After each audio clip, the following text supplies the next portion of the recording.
YD Engineering. Alors aujourd'hui vous serez avec Mr. Stone pour la 5e vidéo du 3e chapitre de l'anglais parlé consacré à la grammaire et à la conjugaison. Aujourd'hui nous serons en train de parler des articles en général, donc nous allons parler des articles définis et aussi des articles indéfinis.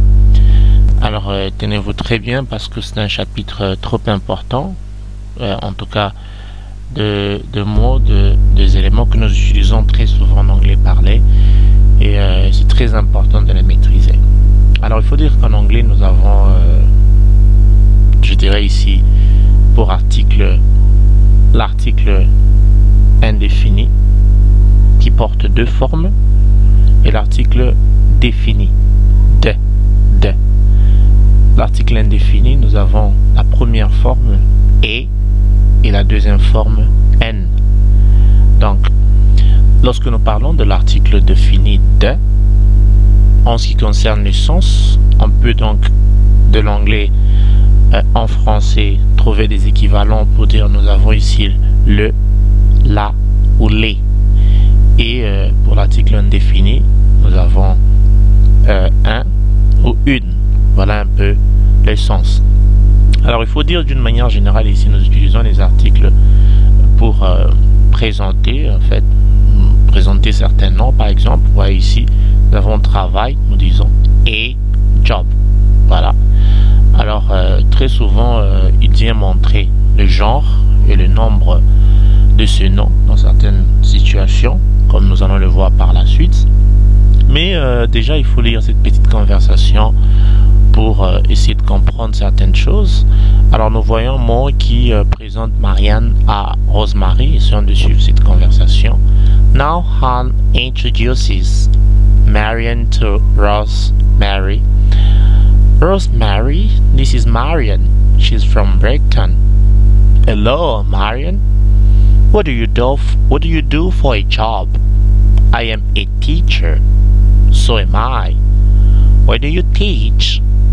In the college here. What about you? I teach in a primary school. Alors déjà il faut comprendre que nous utilisons l'article indéfini et ou n. Et donc lorsque nous faisons mention pour la toute première fois, il faut dire, lorsque nous mentionnons pour la toute première fois un mot ou un nom dans la conversation, nous faisons notre conversation et c'est pour la toute première fois que nous évoquons un mot. Alors si c'est pour la toute première fois que ce mot apparaît dans notre conversation, eh bien nous allons utiliser l'article indéfini. Alors on peut utiliser, quand on parle d'article indéfini, nous pouvons utiliser soit et, soit n.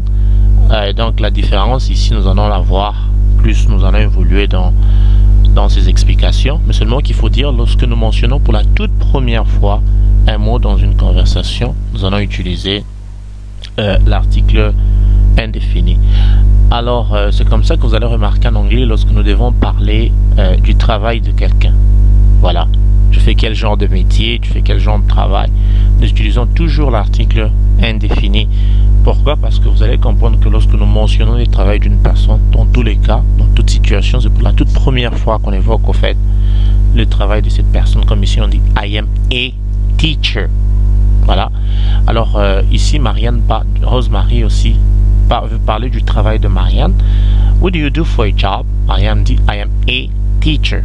Voyez-vous, si on devait encore remettre pour Marianne on fait teacher dans cette conversation, et bien cette seconde fois n'utiliserait pas au plus, j'ai envie de dire, cet article indéfini. Et donc essayez un peu de voir des exemples dans lesquels nous mentionnons les gens, travail de gens. Ici on dit I am a doctor. James is an airline pilot. Is a footballer. Jeremy is a poet. Jan is an orthodontist. Fiona is an archaeologist. Shush is a teacher. She's a nurse. Paul is a university lecturer. Harold is a nested agent. Mike is a surgeon. voyez-vous. Alors, comme vous pouvez voir, comme on l'a dit, vous avez vu ici nous avons utilisé N, ici nous avons utilisé E. Ouais. Alors, pour parler du travail de Jean, nous utilisons généralement l'article indéfini. Et lorsque un mot dans une conversation est mentionné pour la toute première fois, comme je l'ai dit, nous utilisons aussi l'article indéfini. Mais comment savoir, au fait, marquer la différence dans la forme? Parce que l'article indéfini a deux formes. Comment savoir où utiliser et où utiliser N? Alors, pour savoir cela, nous devons ici nous rappeler notre premier chapitre, le premier chapitre de ce module de formation d'anglais parlé, où nous avons parlé du son, au fait que chaque lettre de l'alphabet renfermait. Nous avons dit ici que chaque lettre de l'alphabet renfermait un son. Et c'est comme ça que nous allons exploiter, au fait, ce son pour marquer la différence entre quelle forme de l'article indéfini il faut utiliser. Déjà, lorsque nous voyons que nous parlons soit du travail, soit pour la toute première fois nous avons fait mention d'un mot ou d'un autre dans notre conversation, et bien on se dit qu'on va utiliser l'article indéfini. Et c'est là maintenant qu'il faut se poser une autre question, lequel des articles indéfinis il faut utiliser. C'est comme ça qu'on va regarder le mot qui suit notre article. Lorsque le mot qui suit notre article commence, j'ai bien dit, c'est au début au fait de ce mot, commence par le son. J'ai bien dit le son. Nous ne parlons pas au fait de la voyelle ou de la consonne, mais nous parlons du son de la voyelle ou du son de la consonne. Parce que vous vous rappelez qu'on avait dit ici E avait pour son A, A, A, et B avait pour son B, B, B, C, K, et ainsi de suite. Donc on avait dit qu'on avait 5 voyelles, même si Y on n'utilise pas vraiment l'anglais comme une voyelle, et les autres c'était des consonnes. Alors ici on a dit, regardez, on a dit Fiona is an archaeologist. A, A, A. Vous voyez, c'est le son vraiment d'une voyelle. Et bien là on va utiliser an archaeologist. Mais ici vous voyez on dit Mike is a s, s, s. On avait dit S avait pour son S. Vu que c'est le son d'une consonne, et bien on va utiliser E. Donc il faut marquer la différence. Quand le mot qui suit commence par le son d'une consonne, et bien on utilise E. Et quand le mot qui suit commence par le son d'une voyelle, on utilise N. Comme ici, Jen is an orthodontist. Voilà. Mais ici on dit she's a nurse. Seulement qu'il faut se rappeler ici, attention, que c'est une question de son. Ce n'est pas une question de voyelle ou de consonne. Parce que vous voyez ici dans cet exemple, on dit Paul is a university lecturer. University, ça commence par une voyelle en principe. Alors, on devait en principe se dire, bon, comme c'est une voyelle, on utilise N. Mais vous comprenez ici que nous avons dit que c'est une question de son. Ça commence par une voyelle, en effet, indeed, mais ça renvoie un son U, qui est le son d'une consonne. Et du coup, on ne va pas dire an university, mais nous allons dire Paul is a university lecturer. Alors, je pense que à ce niveau-là, il n'y a pas de problème. Nous allons essayer de voir une petite conversation pour essayer de comprendre tout ça. Look at these people's job. Complete these sentences using whether, A, or N. So let's go. John is a doctor. John's a doctor. Fiona is a nurse. My sister is a university student. My sister is a university student. My father is a pilot. Dave is an architect. Dave is an architect and architect. Simon is a writer. Shuji is an optician. So Shuji is an optician and optician. My father is an airline pilot. My father is an airline pilot. My father is an airline pilot. Kate is a psychologist. You know, here we don't pronounce the P starting this word.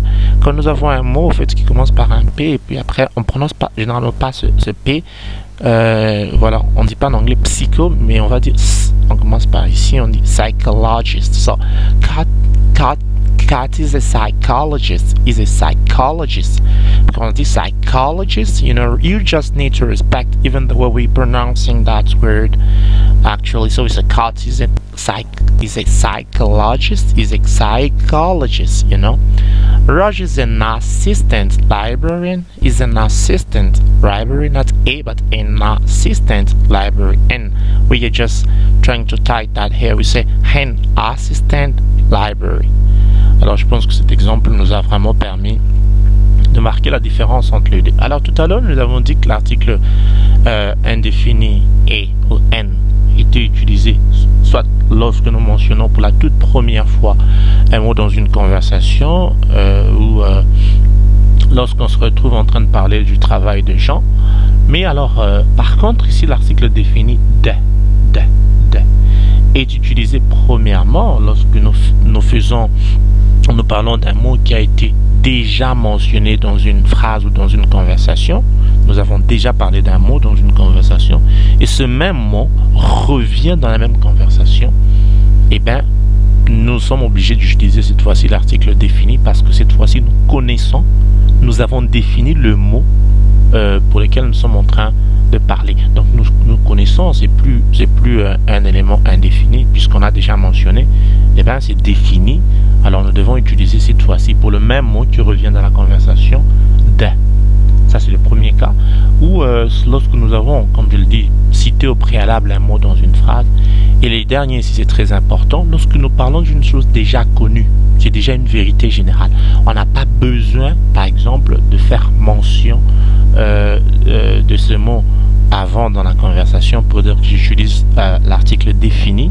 Mais ici, c'est une chose qui est déjà connue. Par exemple, quand on parle ici du soleil, de sun.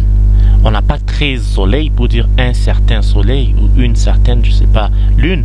Mais ben, on va dire les soleils parce qu'il est seul, on connaît déjà défini. Donc on va pas dire, on peut jamais dire a sun, mais on dit the sun. Because we know the sun we're talking about. We have just one sun. Voyez-vous?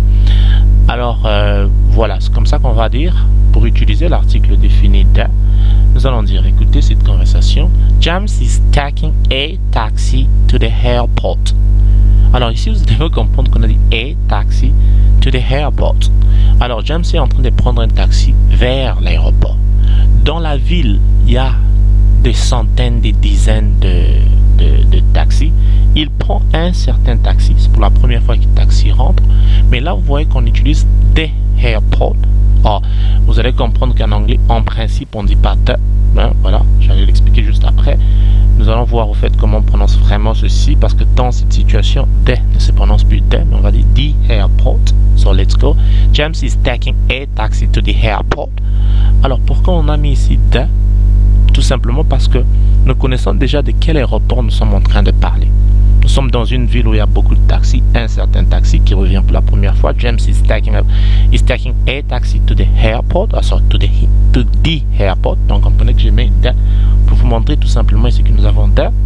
Et regardons encore cette phrase, on dit Tom works in a office in the city. A office, un certain bureau dans la ville. So, la ville, c'est connu. Nous sommes en train de parler par exemple de la ville de Lubumbashi. Ok, the city. Et Tom works in a office, un certain bureau. Ça revient pour la première fois. In a office. So, c'est l'article indéfini. Et bien, nous avons le son A d'une voyelle. Et bien, on utilise la forme N. So, works in an office in the city. So, Tom works in a office in the city. Alors, c'est comme ça qu'on peut résumer l'utilisation de l'usage de à l'usage de en disant tout simplement que lorsque c'est une nouvelle information taxi, on ne l'avait pas mentionné nulle part ailleurs, on utilise l'article indéfini sur a ou n, et quand c'est une ancienne information, on connaît déjà l'aéroport, on n'a pas besoin de nous renseigner là-dessus, c'est quelque chose qui est connu au préalable, ben nous utilisons l'article défini de. C'est comme ça qu'on va dire the sun is a star, le soleil est une étoile. So we have thousands of billions of stars. On a des centaines, des milliards d'étoiles. So we say the sun is a star. So you know, so one of the stars that we have in the universe, so we have them. Et écoutez, cet exemple il est aussi trop important. This is a large room, but that is the largest room in the hotel. So indeed we have many rooms in our hotel, but this one we're talking about here is the largest room. So we have just one largest room in the hotel. So we know that largest room already. So we are saying this is a large room. We have indeed many rooms. So this the large room as others, but this is the largest room, or that's the largest room in our hotel or in the hotel. Alors voilà, vous devez donc comprendre ici en effet que l'article de, qui est l'article défini, peut s'utiliser aussi bien avec deux mots au pluriel qu'au singulier. Voyez-vous, c'est comme ça qu'au début que je vous ai dit que de, c'était le, la ou les. Voilà, on peut l'utiliser avec deux mots singuliers au pluriel. Mais l'article indéfini ici, l'article indéfini et ou n ne s'utilise jamais avec deux mots au pluriel. Eh bien, il s'utilise toujours avec deux mots au singulier. Voyez-vous. Alors, par rapport à la prononciation, j'en ai parlé, j'ai quand même touché un mot ici. De ne se prononce pas toujours de. Alors, vous avez compris que là, j'ai parlé de the airport. Alors, il arrive très souvent que de puisse se prononcer de et parfois on le prononce di. Alors, lorsque de se retrouve devant le son d'une consonne, on dit de. Mais quand il se retrouve devant le son d'une voyelle, au fait, on dit di. Regardez ici. Vous voyez architecte, architecte, l'architecte, architecte. So, c'est le son d'une voyelle, je m'excuse. Et ici, vous comprenez que c'est une question de son, ce n'est pas une question de comment on écrit, voyez-vous. It's not about spelling rule, it's all about the sound. So we have here H, mais quand on prononce, on dit hour. C'est le son d'une voyelle. Ici aussi, c'est le son d'une voyelle, je m'excuse. Donc on va dire ici the architect, the hour, mais on va dire the nurse, the university, even though here we start by a vowel, but it's all about the sound, as I said. So we have the university, even if it's you here, we say university, mais on ne dit pas comme le son d'une voyelle, mais on dit you. So c'est the university, the nurse, but the architect, the hour. Alors, c'est très important de marquer cette différence dans la prononciation. Ça arrange notre anglais. Donc, je n'aimerais pas que dans des sessions Zoom, lorsqu'on échange, que vous me dites par exemple que I have a brother who is is the architect. Je vais me fâcher parce qu'il faut dire the architect, the hour, to respect all that we say. So we have here complete these sentences using a, and, or the. Don't worry if you don't completely understand the sentences. Concentrate on the type of sound. So we have here bank. Okay, so please could you tell me where the bank is, because you know the bank you're talking about. So you cannot say a bank. So we are not talking about a certain bank, but you want to go to that bank. Indeed, when you ask that question, you want to see someone to show you where is the bank you're looking for, so you know exactly which bank you're talking about. So we are going to the cinema after lunch. The same rule here. That cinema, we know the cinema we're talking about. So here we have plural, so we don't care about our rules. We know just here we have to put the streets in the center of Florida. So not a certain center, because we have in one town center, just one town. So the streets in the town center of Florida. We are staying in the large room on 5th. We are staying in a large room on the 5th floor. You need a telescope to see the moon in details, just moon. Would you like a cup of tea? A certain cup of tea indeed. What's the weather like today? If you got the 10-pound notes I could borrow, Paris is the capital of France. The Russian Federation is the very large country. So I think you understand all the rules. Alors ici nous avons 10 manières de dire merci en anglais. Donc quand nous devons dire merci, nous avons plusieurs possibilités de le faire. Vous n'avez pas qu'à dire thanks, thank you, non. Donc en anglais on peut dire thanks or thanks. On peut dire thank you so much or thank you so much. On peut dire thanks for your help or thanks for helping me. Thanks for your help or thanks for helping me. I am really grateful. So in one word we can say I'm really grateful. I can't thank you enough. I can't thank you enough. We always use this one when we're talking about extremely important things. So, quand quelque chose fait quelque chose d'extrêmement important, des choses importantes, on dit I can't thank you enough. Qui pourrait s'apparenter à ce qu'on dit en français. Je ne te remercierai jamais assez. Surtout pour des grandes choses. So, on peut dire je t'en dois une, par exemple, en disant I owe you one. So, I owe you one. C'est une façon de dire merci. On peut dire thanks a lot. Thanks a million. I really appreciate it. I really appreciate it. Thanks, so kind of you. I'm sorry, that's so kind of you. So you can say, that's so kind of you. Thanks so much. Thanks for your help. Thanks for helping me. I'm really grateful. I can't thank you enough. I owe you one. Thanks a lot. Thanks a million. I really appreciate it. Oh, that's so kind of you. Alors, il faut comprendre aussi que à chaque fois que je donne 10 manières de faire quelque chose, parce que quand quelqu'un est en train, par exemple, il te fait du bien, tu dois dire merci. Je ne suis pas obligé de sélectionner une seule façon. Dans une conversation, tu peux utiliser même 10 fois. Quelqu'un te fait quelque chose, te met du bien, tu dis oh, thanks. Thank you so much, bro. Oh, thanks a lot. Thanks a million. You know, tu essaies de combiner un peu. Ça fait toujours du bien et une certaine aisance. Hein, une certaine éloquence aussi lorsqu'on parle. Alors, comment on peut dire temps libre en anglais? On dit leisure. Leisure. Ça se prononce je. Leisure. Theater. Theater or theater. Ok. Orchestra. Orchestra. Concerts. Les concerts. Sightseeing. Sightseeing, c'est ce qu'on appelle tourisme en français. Alors, les activités de plein air, on dit outdoor activities. Outdoor activities.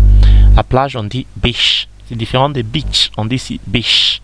Beach, quand on dit beach, B-I-T-C-H, ça signifie autre chose. But, pétasse et autre. Mais ici, c'est trop vulgaire, il faut dire. Mais ici, on dit beach. Des beach, la plage. Le camping, on dit camping. Camping, nothing changes.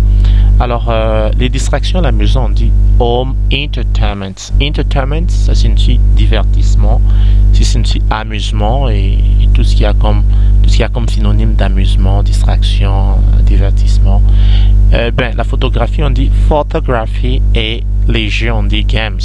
Un seul jeu, on dit game. Alors, je crois qu'aujourd'hui, après cette session, nous avons appris quand est-ce qu'on utilise en anglais l'article défini, quand est-ce qu'on utilise l'article indéfini. Je crois que désormais, il n'y a plus trop de questions dessus parce que nous avons en effet lu beaucoup de vos commentaires sur comment utiliser les articles. Et après cette vidéo, je pense que c'est assez clair et il n'y aura pas de questions là-dessus encore. Et même s'il y en a, donc essayez de nous faire parvenir, de nous écrire sur le forum, de nous écrire sur la plateforme SYD Engineering, sur notre site. Et surtout, suivez cette formation dans l'ordre dans lequel nous sommes en train de le donner. Et attention, il faut bien suivre et se rassurer que lorsque vous passez à la vidéo suivante, vous avez très bien compris la vidéo précédente. Sinon, si vous ne l'avez pas très bien comprise, essayez d'entrer en contact avec un membre de SYD Engineering pour des orientations, pour des conseils et éventuellement pour vous aider dans les explications. Alors d'ici là, portez-vous très bien et bye bye.